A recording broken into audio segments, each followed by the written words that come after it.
Assalomu alaykum. Eron nomer 1 Fakkinashtem g'ishlari ishqibozlari. Ko'rishingiz mumkin. Sizlar uchun yana bir obyektimizdagi ish jarayonlarini ko'rsatishni ustakalarimiz bilan qaror qildik. Sizlardan esa mehnatimizni baholab ketishlaringizni so'rab qolamiz. Bitta like, bitta podpiska va kommentga albatta o'z fikrlaringizni yozib qoldirasizlar.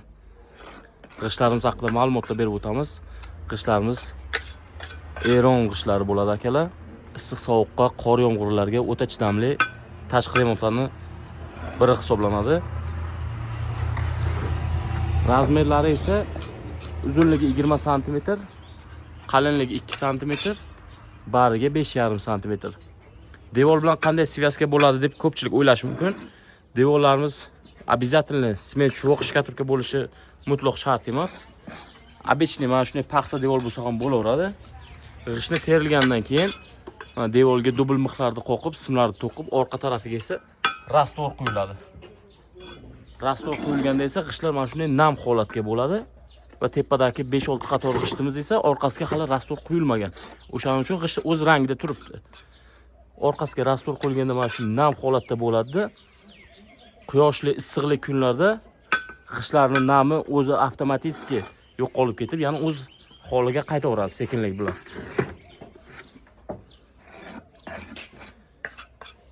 G'ishtni terishga kerak bo'ladigan bizga mahsulotlar haqida ham aytib o'taman. Plechni kile bo'ladi. Kafilni kile.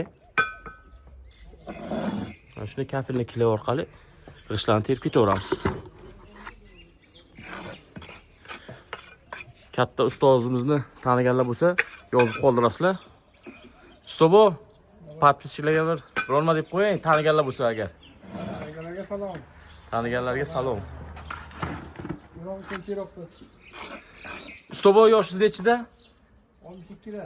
Mana 62 yoshda ustobo, umrlari uzoq bo'lsin. Mana shunday mehnatlarda, halol mehnatlarda mana shunday bellarni o'g'ratib, g'ishtlarni terishda davom etyaptilar. Alloh bellariga, qo'llariga kuch-quvvat bersin. Ishlashda charchamaslar ilohim. Bizning katta ustozimiz, shu ustobomiz. Bu yerda esa Doston akam bilan biza ijodda. Xo'p, juda ko'pchilikka qiziq endi videoning orqasida kim gapiryapti deb. Videoning orqasida o'zim, kecha ham o'zim edim, bugun ham o'zim, erta ham inshaalloh o'zim bo'laman. Men gapiryapman, usta Jonibek. Bu yer esa jamoadoshlar bilan birgalikda ishlarni terishni davom ettiryapmiz. Endi narx-navolarga keladigan bo'lsak, narx-navolar hamma joyda har xil bo'ladi akalar. Chunki hamma joydagi mana shunday qurilgan uylarning shakli ham har xil bo'ladi. O'shaning uchun narxlar ham keskin, arzon, qimmat bo'laveradi. Narx-navolar bilan qiziqadigan bo'lsalaringiz, men описаниyaga va mana shu ekranda nomer qoldirganman. Aloqaga chiqsalaringiz, batafsil ma'lumotlar berib o'tiladi. Bizning juda ko'pchilik podpischilarimiz, juda ko'p mijozlarimiz mana shunday qurgan uylarini tashqi fasadlarga Eron g'ishlaridan terdiraman deb murojaat qiladilar. Biz esa mana shunday g'ishtlarimizni oyog'ini tagiga qo'yiladigan taxta, mana bu lesalar, qisqasi va hokazo juda ko'p ovoragarlik bo'ladi. Barcha ovoragarliklarni o'z zimmamizga olgan holda uy egalarini esa bir dona mixga ovora qilmasdan xizmatlarini qilib berishni yo'lga qo'yganmiz. Xizmatlarimiz esa O'zbekiston bo'ylab. Narxlarimiz minimumdan maksimumgacha aytaman. 1 kvadrat metri uy egalariga $40 boshlanadi. Bu yog'i qurgan uylarga qarab ko'tarilib ketaveradi. 5, 10, 15 dollargacha yana дополнительно ko'tariladi narxlar. O'sha $40 ichida mana shu aytganimdek lesa, taxta, g'isht, sement, kile, teri berish xizmatlari, dastavkalar, bu aytgandek hech kimni eshitmagan ovora qilmasdan xizmatlarni qilib beramiz. Narxlar keskin qimmat bo'lishi, misol uchun mana shu uylar 1 etaj bo'ladigan bo'lsa, 2 etaj uylarga qimmatroq, quruq imoratlarga undan ham qimmatroq, 3 etaj imoratlarga yanada qimmatroq.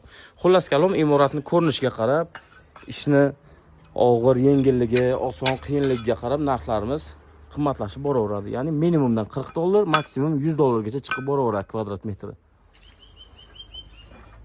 Bizga kimda-kim aloqaga chiqib, mana shu g'ishtlardan terishni zakaz qilmoqchi bo'lsalar, navbat 2 oy oldin bizga aloqaga chiqib navbat olib qo'ysalar bo'ladi. Aytgancha mana bu derazalarimizni burchaklarini o'zimiz saqlab ketyapmiz. Nimaga deganda, erong'ishni uglovoy zavodskoy pol kruglari ham bor, 45 gradusda. Ular alohida teriladi, derazani girdi esa ramka bo'ladi. Bundan keyingi videolarimizni, ma'lumotlarni o'tkazib yubormaslik uchun albatta bizga obuna bo'lib qo'yinglar. Inshaalloh bu obyektimizni tugatib, sizlarga polностью video obzorlarini qo'yib beraman. Derazalarning girdilarida qanaqa ishlovlar, qanaqa fasonlar va tepa qismlarida qanaqa fasonlar bo'ladi, hammasini ko'rsatib, podrobno qilib aytib yana o'taman. Usta akalarimizning mehnatlari uchun va men ham shuncha gapni tushuntirib berganim uchun jalka bosib, bitta like-chani bosib qo'yasizlar. Jonlaringiz omon bo'lsin. Shunaqa xizmatlar bo'yicha aloqaga chiqaverasizlar. Ko'rsatilgan raqamlarga Telegram ham bor, WhatsApp ham bor, imo ham bor, hammasidan bor. Siz Yevropadamisiz, Rossiyadamisiz, O'zbekistondamisiz, qayerda bo'lishingizdan qat'iy nazar xizmatlarimiz butun dunyo bo'ylab. Salomat bo'linglar.